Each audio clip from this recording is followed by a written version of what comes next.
और इसमें शेख हसीना ने बांग्लादेश छोड़ने के बाद पहली बार एक बयान जारी किया। उनके इस बयान को बेटे साजिद वाजिद जॉय ने सोशल मीडिया प्लेटफॉर्म एक्स पर शेयर किया। अपने बयान में शेख हसीना ने अपने पिता और परिवार की कुर्बानियों को गिनाया है। इसके अलावा उन्होंने बंगबंधु की प्रतिमा के अपमान पर भी दुख जताया। शेख हसीना ने हिंसा की घटनाओं को आतंकवादी हमला करार दिया।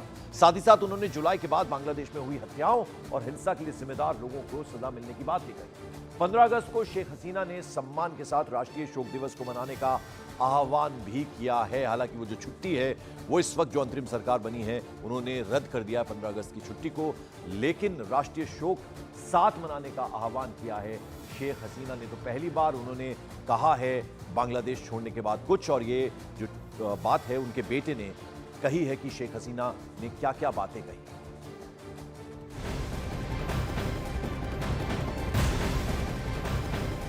और बांग्लादेश में अंतरिम सरकार तो बन गई, लेकिन हालात अभी भी सामान्य होते दिख नहीं रहे।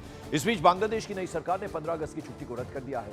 बांग्लादेश की कई पार्टियों ने अंतरिम सरकार से आग्रह किया था कि 15 अगस्त को अब राष्ट्रीय शोक दिवस के तौर पर न मनाया जाए। 15 अगस्त को राष्ट्रीय शोक दिवस के तौर पर मनाया जाता रहा है क्योंकि इसी दिन शेख हसीना के पिता शेख मुजीबुर रहमान की हत्या हुई थी। 15 अगस्त 1975 को सेना के अधिकारियों ने उनके घर को चारों ओर से घेर कर ताबड़तोड़ गोलियां चलाकर उनकी हत्या कर दी थी। तब से बांग्लादेश में 15 अगस्त को राष्ट्रीय शोक दिवस के रूप में मनाया जाता है।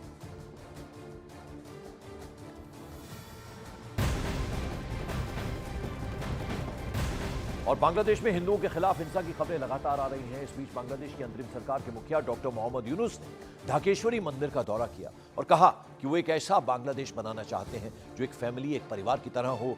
फैमिली के भीतर भेदभाव या संघर्ष का तो कोई सवाल ही नहीं।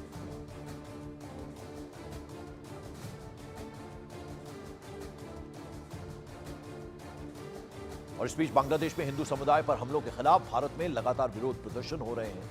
देश भर में बांग्लादेश में हिंदुओं के खिलाफ हो रही हिंसा के विरोध में हिंदू संगठन सड़कों पर उतर रहे हैं और सरकार से इस मामले में दखल देने की मांग भी कर रहे हैं। सिद्धार्थनगर में वकीलों ने फ्लैग मार्च निकाला।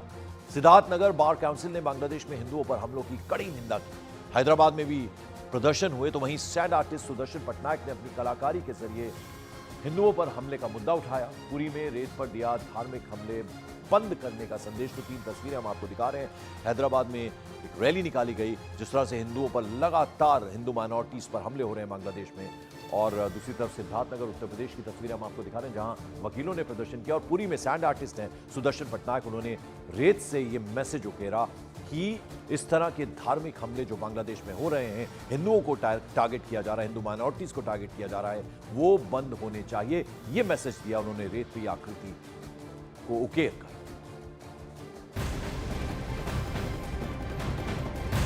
और बांग्लादेश में नई सरकार के एक फैसले के खिलाफ सेना में ही अब 2 गुट बन गए हैं।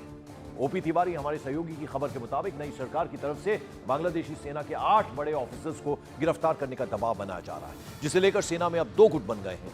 खबर के मुताबिक नई सरकार की तरफ से शेख हसीना और उनके करीबी अधिकारियों के खिलाफ किसी न किसी मामले में मुकदमा दर्ज करके उन्हें जेल भेजने का दबाव बनाया जा रहा है, जिस पर सेना के एक गुट का कहना है कि ऑफिसर्स ने जो किया वो सरकार के कहने पर किया, इसलिए उन्हें सजा नहीं मिलना चाहिए। बताया जा रहा है कि सेना में 2 गुट बनने के बाद फिलहाल अधिकारियों की गिरफ्तारी क्षणिक तौर पर टल गई है, लेकिन आने वाले दिनों में इनकी गिरफ्तारी हो सकती है। बड़ी बात ऐसे में यह है कि नई सरकार के इशारे पर शेख हसीना के एक करीबी वरिष्ठ सैन्य अधिकारी को शेख हसीना के देश छोड़ने के फौरन बाद सेना से निकाल दिया गया था और उन्हें विदेश जाने से पहले गिरफ्तार भी कर लिया गया था, जो इन दिनों सेना की हिरासत में है। और मॉर्निंग प्राइम में बड़ी खबर, लखनऊ में अल्पसंख्यक समुदाय के लोगों ने तिरंगा यात्रा निकाली। इस तिरंगा यात्रा में मदरसों के 10,000 स्टूडेंट्स ने हिस्सा लिया।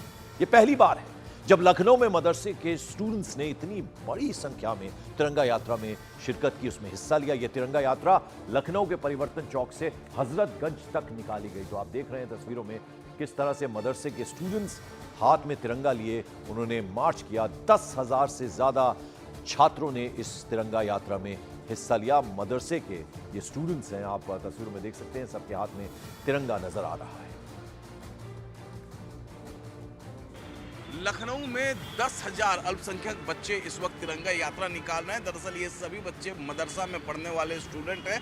मैं आपको तस्वीरें दिखाऊं तो यहाँ पर देखिए किस तरीके से मदरसा हनफिया यहाँ पर आप देख पा रहे हैं लिखा हुआ है और तमाम चीज़ें। और यहाँ पर देखिए ये मदरसे के सभी स्टूडेंट्स हैं और पूरी तैयारी आप लोगों ने कितने दिन से कर रहे थे इस तिरंगे यात्रा की? ये तैयारी तकरीबन 1 हफ्ते से चल रही है और आज 15 अगस्त से एक दिन पहले 14 अगस्त को लखनऊ के मदारिस के असातिज़ा, तलबा, अध्यापक और छात्रों का ये तिरंगा यात्रा आज निकाला गया है जश्न आज़ादी की खुशी में। जश्न आज़ादी की खुशी में आप प्रैक्टिस भी कर रहे थे इसका? जी, प्रैक्टिस चल रही थी 1 हफ्ते से। 1 हफ्ते से प्रैक्टिस चल रही है इस चीज़ की। 1 हफ्ते से इसकी प्रैक्टिस चल रही थी जी। तो देखिए मदरसे की ये सभी स्टूडेंट्स हैं और 1 सप्ताह से इनकी ये प्रैक्टिस तिरंगा यात्रा की चल रही थी। तकरीबन 10,000 मदरसे के स्टूडेंट यहाँ पर हैं जो लगातार तिरंगा यात्रा यहाँ पर निकाल रहे हैं। वीडियो जर्नलिस्ट प्रदीप प्रधान के साथ अमित कुमार सिंह, न्यूज़ 18 इंडिया, लखनऊ।